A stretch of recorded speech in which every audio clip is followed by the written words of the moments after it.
Well, the thought process is prior to actually starting the painting. As an example would be Taylor versus Serrano piece. And I was actually looking back at the reference material I used. I changed various things, and I even switched one of the girls around. I think she was the wrong way around, and I had to switch it. But it still worked, because even when we flip an image, sometimes that image doesn't look like us, because it's a different side. We got different sides to our. So I have to make sure that it still works. You know, will it still work? And obviously that's my ability as well to paint it. You know, can I get that? Can I still make it look like that person?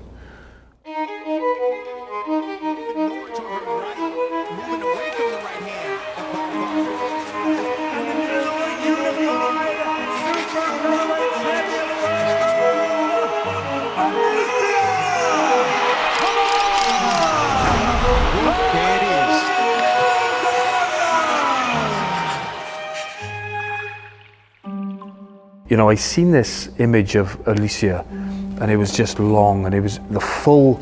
You don't see many paintings where the full fighter is in the piece, and I wanted to capture all of her, you know. But it was the fact she had her hand raised as well, walking back, and I just felt that it was a nice shot, and I wanted to capture that, and I just built it up over a number of days, and then started to add. But it was getting the proportions right. But I was pleased, you know. I was in the end I was pleased that it was more of a painting sketch, I call this, because it was a live piece, completely done, you know. And I was quite pleased in the end, and Alycia loved it. So that's the main thing. On behalf of the WBO, Marshall, myself, we're presenting Alycia with a special piece that I've been producing this over the last few days, and it's a privilege to present it to Alycia.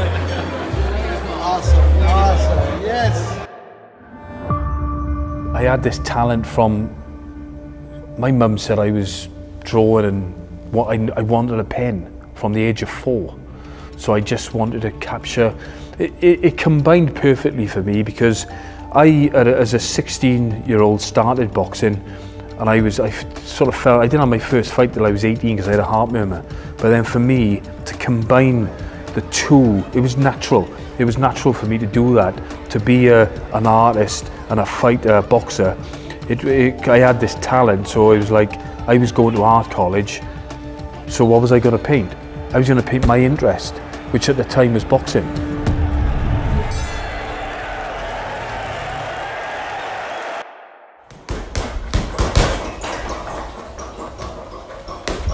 You know, having boxed myself, I think there's something there. I know the movements maybe of the different expressions, different movements of the hands and the arms coming up through in different directions. I know that what would work, what wouldn't work, because sometimes you can put something, you know. I've seen paintings where it just doesn't look right. So that's nice. I enjoy lately putting these swooshes in. I enjoy the direction of the arms, or the direction of the motion of different movements, and I quite enjoy doing that. And sometimes adding a bit of pizzazz and a bit of colour to it, just to increase that intensity of the piece, of the movement of it. Because I have that structured. It's all there, and I do quite get into a zone with that. And sometimes I think I'm probably thinking of things that have nothing to do with the paint that I'm painting.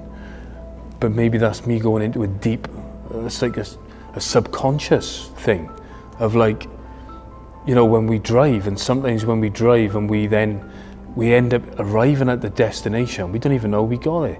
So sometimes I'm doing this piece and I might be thinking of other things, and then the next minute I look at it, it's sort of, I've done it, and I'm really pleased with what I've done, and I'm thinking, wow, which is quite strange sometimes. But that's a nice place to be with creation, because you you have to be locked in with that, and just concentrate and just get into it.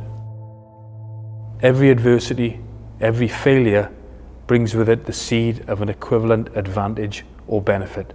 Everything negative that happens to us, there's always something that, I love that saying, because when there's something rubbish happens, there's always a positive that comes from it. You just have to look for it a lot of the times.